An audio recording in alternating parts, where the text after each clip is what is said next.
유기자차와 무기자차. 단점은 자외선을 흡수하기 때문에 햇빛에 과도하게 노출될 경우에는 피부 노화가 촉진되고 놓치지 마세요.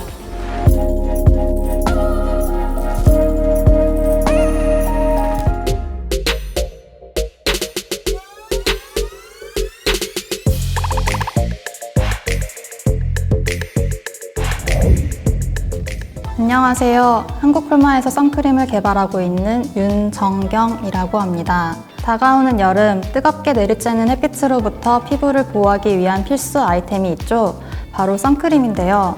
성분부터 피부 타입별 추천, 그리고 자외선 차단 효과를 높이는 생활 루틴도 여러분들께만 알려드릴게요. 놓치지 마세요. 적당한 햇빛은 뼈의 건강 유지, 면역 기능 활성화, 우울증 개선에 도움을 주는 비타민 D의 생성을 도와줍니다. 하지만 햇빛에 과도하게 노출될 경우에는 피부 노화가 촉진되고 피부암 발생 등 건강상의 위험을 초래할 수도 있습니다. 자외선은 태양 광선의 스펙트럼 중 가시광선보다 짧은 파장을 가진 광선으로 영어로는 울트라바이올렛, 줄여서 UV라고 하며 파장 길이에 따라 자외선 A, 자외선 B, 자외선 C로 나누어집니다.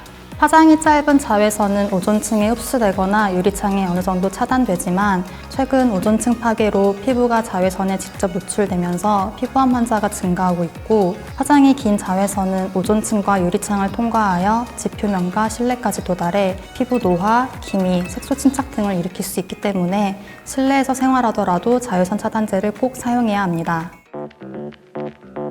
간단하게 말씀드리면 SPF는 홍반을 일으키는 UVB의 차단 효과를 나타내는 지수입니다. 우리나라에서는 SPF 지수를 2에서부터 50+까지 표시할 수 있고 숫자가 높을수록 UVB 차단 효과가 높습니다. PA는 노화, 기미 등을 유발시키는 UVA 차단 효과를 나타내는 지수로 우리나라에서는 PA 등급을 PA+부터 PA 폭불까지 4단계로 표시하며 플러스가 많을수록 UVA 차단 효과가 높습니다.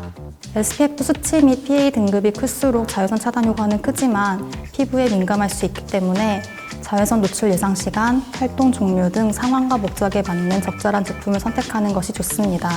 예를 들어 이동 시간 외 내부에서 시간을 보내는 일상생활에서는 SPF 230에 PA3+ 자외선 차단제를, 야외 활동 시에는 SPF 30, PA3+ 이상의 자외선 차단 효과를 가지는 제품을 바르는 것을 권장드립니다. 여기서 꿀팁 하나, 여름철에 빠질 수 없는 물놀이 시에는 자외선 차단제가 땀이나 물에 쉽게 씻겨나가지 않도록 개발된 내수성 제품을 자주 덧발라주시면 좋습니다. 유기자차와 무기자차 한 번쯤 들어보셨을 텐데요. 자외선 차단제를 구매하실 때 꼭 확인하셔야만 하는 성분 중 하나입니다. 먼저 유기자차는 화학적 자외선 차단제로 빛을 흡수하여 열로 방출해 피부를 보호하고, 무기자차는 물리적 자외선 차단제로 피부에 막을 씌워 자외선을 반사시켜 피부를 보호하는 역할을 합니다. 유기자차는 무기자차 대비 투명하고 매끈한 발림성과 보습감을 가지는 것이 장점이며, 단점은 자외선을 흡수하기 때문에 화학 반응이 일어나 알레르기, 트러블, 눈시림 현상이 나타날 수 있다는 것입니다. 눈시림이 있어도 유기자차의 사용감을 포기할 수 없으시다면 유기자차 사용 후에 보송한 마무리감을 도와주는 파우더를 함께 사용해보세요. 무기자차는 주성분으로 티타늄 디옥사이드나 징크 옥사이드가 함유되어 있어 피부에 막을 씌우기 때문에 피부 자극이 적다는 것이 장점이며, 단점은 얼굴에 바르게 되면 하얗게 들뜨는 백탁 현상이 생긴다는 것입니다. 물론 누군가에게는 장점이 될 수도 있겠죠? 최근에는 유기자차와 무기자차의 장점을 모두 지닌 유무기 혼합 자외선 차단제 제품도 많이 출시되어 있으니 확인해 보시면 좋을 것 같습니다. 피부에 도포하였을 때 투명하게 발리면서 백탁기가 전혀 없다면 유기자차, 조금이라도 하얗게 발리면서 백탁기가 있다면 전성분의 티타늄 디옥사이드나 징크 옥사이드가 포함되어 있는 무기자차 또는 유무기 혼합 자외선 차단제일 가능성이 높습니다. 자외선 차단제는 자신의 피부 타입과 상황에 따라 선택하시는 것이 좋습니다. 첫 번째, 지성 피부는 모공이 크고 피지 분비가 많아 트러블이 잘 생기기 때문에 유분이 많지 않으면서 피지를 조절해주는 성분이 함유된 무기자차를 추천드립니다. 또한 뽀송한 피부 상태와 메이크업 유지력을 높여주기 위해서는 피부 밀착력이 좋은 프라이머 기능이 있는 제품을 사용하시는 것이 좋으며, 피부가 너무 번들거릴 때는 2~3시간에 한 번씩 파우더 제형의 자외선 차단제를 덧발라 유분을 줄여주는 것도 방법입니다. 두 번째, 건성 피부는 수분감이 높고 밀착력이 좋은 제품을 추천드립니다. 수분을 듬뿍 머금은 촉촉한 제형의 자외선 차단제는 수분 레이어링 효과를 줄 수 있으며 높은 밀착력이 피부에서 수분이 쉽게 빠져나가는 것을 방지합니다. 세 번째, 민감성 피부는 피부 자극을 최소화한 자외선 차단제를 선택하시는 것이 좋습니다. 민감성 피부는 대체적으로 특정 성분에 반응하는 경우가 많은데 본인의 사용 경험을 바탕으로 피부 트러블을 유발하는 성분을 확인하시어 피해야 하며 제품 구매 시 턱선이나 볼 부위에 발라서 자극 유무를 판별하는 것이 도움이 됩니다. 자외선 차단 효과를 높이는 방법과 생활 루틴을 알려드릴게요. 먼저 자외선 차단이 잘 되기 위해서는 외출하기 15분 전에 햇빛에 노출되는 피부에 모두 발라주는 것이 좋습니다. 자외선 차단제가 피부에 좋은 보호막을 만들 시간이 필요하기 때문인데요.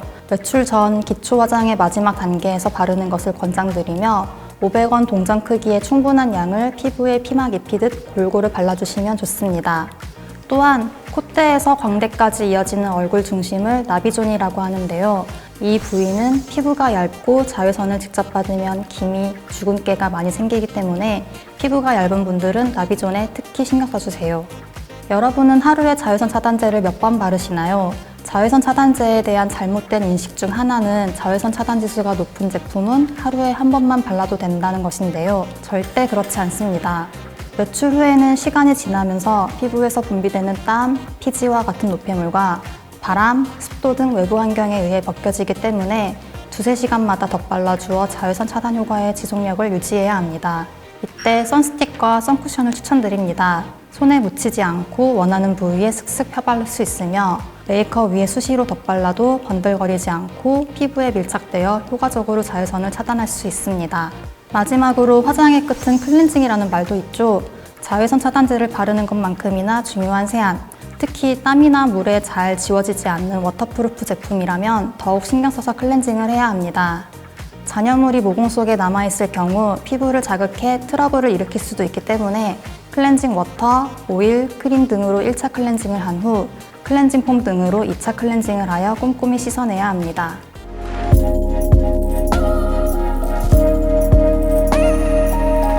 뜨거운 햇볕에서도 당당하게 생활할 수 있도록 도와주는 자외선 차단제. 간단하게 바르면 끝이라고 생각되지만 적은 효과로 자외선을 차단하지 못하거나 오히려 트러블을 유발시킬 수도 있기 때문에 이 영상을 통해 자외선 차단제에 대해 더 잘 알고 나에게 맞는 제품을 선택해 자외선 걱정 없는 하루를 보내셨으면 좋겠습니다. 댓글로 궁금한 점을 남겨주세요. 연구원이 직접 알려드리겠습니다.